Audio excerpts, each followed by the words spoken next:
The Zombie Carnival. The traveling carnival rolled into town with its usual fanfare, bright lights, loud music, and the cheerful chatter of people enjoying the festive atmosphere. To the unsuspecting residents of Glenwood, it was just another weekend distraction. But for those who saw beyond the surface, there was something off about the carnival's arrival. The caravan of colorful tents and brightly painted wagons seemed to have appeared out of nowhere, and there was a sense of unease that hung in the air like a thick fog. Among the crowd were a group of friends, Sarah, Jake, and Lily, who had decided to check out the carnival for some much-needed distraction from their mundane lives. They wandered past the various attractions, the Ferris wheel, the cotton candy stand, and the freak show. Everything seemed normal, but as they ventured deeper into the carnival, they couldn't shake the feeling that something was wrong.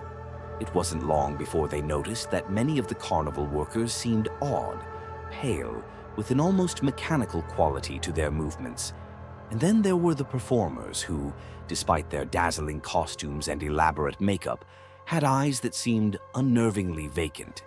Sarah tried to brush it off, attributing the odd behavior to the performers being in character. But Jake, ever the skeptic, wasn't so sure. His instincts told him that something more sinister was afoot. Their curiosity was piqued when they came across the tent marked the Enchanted Funhouse. The sign promised wonders beyond imagination, but as they entered, the cheerful music was replaced by an eerie silence. The interior was filled with strange, distorted mirrors and flickering lights that cast unsettling shadows on the walls. The deeper they went, the more disorienting it became. Suddenly, they found themselves in a small, darkened room. As their eyes adjusted to the dim light, they noticed a figure standing in the corner, a man dressed in a flamboyant ringmaster's outfit. His face was painted with a sinister smile, and his eyes gleamed with a cold, calculating intensity. He introduced himself as Mr. Morpheus, the carnival's master of ceremonies. There was something unsettling about his presence, and as he spoke, his voice seemed to reverberate with an almost hypnotic quality. "Welcome to the carnival," Mr. Morpheus said, his smile never faltering. "I see you've discovered one of our more exclusive attractions. Enjoy your stay. The night is young, and there are many wonders left to see." With that, Mr. Morpheus turned and walked away, leaving the trio with a sense of foreboding. They exchanged uneasy glances, but the allure of the carnival's attractions was too strong. They continued their exploration, unaware that they were being watched by unseen eyes. As the night wore on, the carnival's atmosphere grew increasingly eerie. The laughter and music that had filled the air earlier were replaced by a haunting silence. The lights seemed dimmer, casting long, sinister shadows that moved as if they had a life of their own. Sarah, Jake, and Lily began to feel a growing sense of dread, but they were determined to make the most of their evening. Their unease grew when they encountered a tent labeled The Zombie Show. The sign was meant to attract attention, but the word zombie was written in a way that sent a chill down their spines. Curiosity got the better of them, and they decided to check it out. Inside, the tent was filled with a macabre display of zombie-like figures in various states of decay. Some were bound in chains, while others were caged, their eyes vacant and hollow. The sight was disturbing, but what struck them as even more unsettling was the fact that these creatures seemed almost lifelike. The performers, who were supposed to be zombies, moved with an unnatural grace and seemed to react to the audience's presence. As they watched, the performers began to exhibit more than just theatrical movements. Their eyes followed the trio with an unsettling intensity, and one by one they began to break free from their restraints. Panic set in as the realization hit. The zombies were real. They were being controlled by the sinister ringmaster, and the carnival was a trap. Sarah, Jake, and Lily tried to escape, but the exits were blocked. The tent seemed to close in around them, and the crowd outside had mysteriously vanished. It was clear that they had walked into a carefully orchestrated nightmare. They needed to find a way out, and quickly.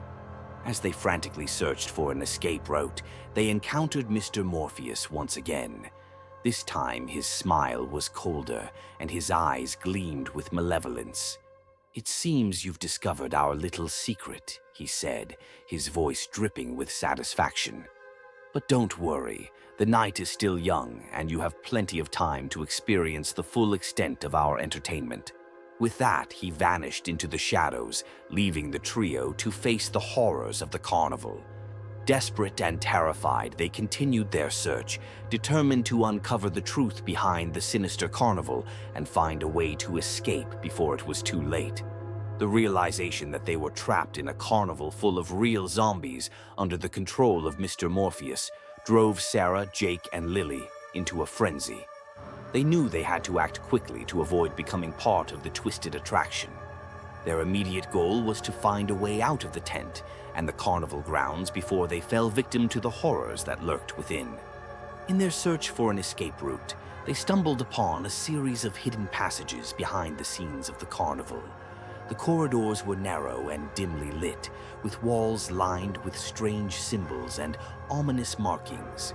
The air was thick with the stench of decay, and the faint sounds of shuffling footsteps echoed through the passages. It was clear that the carnival's dark secret extended far beyond what they had initially discovered. As they navigated the maze-like passages, they came across a small room filled with cages and medical equipment. Inside the cages were more zombie-like figures, some restrained and others seemingly in a state of suspended animation. The medical equipment was designed for experiments, with syringes and vials of unknown substances scattered across the room. Sarah's heart raced as she pieced together the horrifying reality. The carnival was not just a show, but a front for a sinister experiment involving zombies. The creatures they had seen were part of a larger scheme to test and control the undead. The realization was chilling, but it also fueled their determination to escape and expose the truth. Jake, who had been examining the medical equipment, found a partially open file detailing the experiments conducted on the zombies. The notes revealed that the carnival's owner, Mr. Morpheus, had been using a combination of drugs and dark magic to control the zombies and make them perform. The file also mentioned a potential cure for the condition, but it was incomplete and lacked crucial details. Armed with this new information, the trio formulated a plan.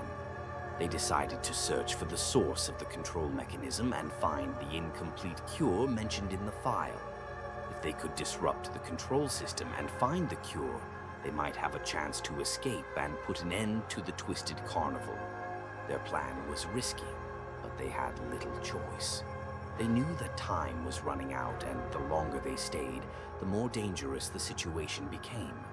With determination and a sense of urgency, they continued their search, determined to uncover the truth behind the carnival and find a way to escape before it was too late. As they ventured deeper into the heart of the carnival, they encountered more horrors and faced numerous obstacles.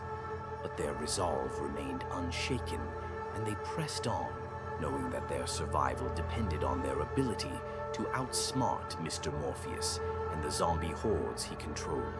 Thank you for joining us on this chilling journey through the Zombie Carnival. We hope you enjoyed the eerie atmosphere and suspenseful twists as much as we did. Stay tuned for more spine-tingling stories and subscribe to our channel for your next dose of horror.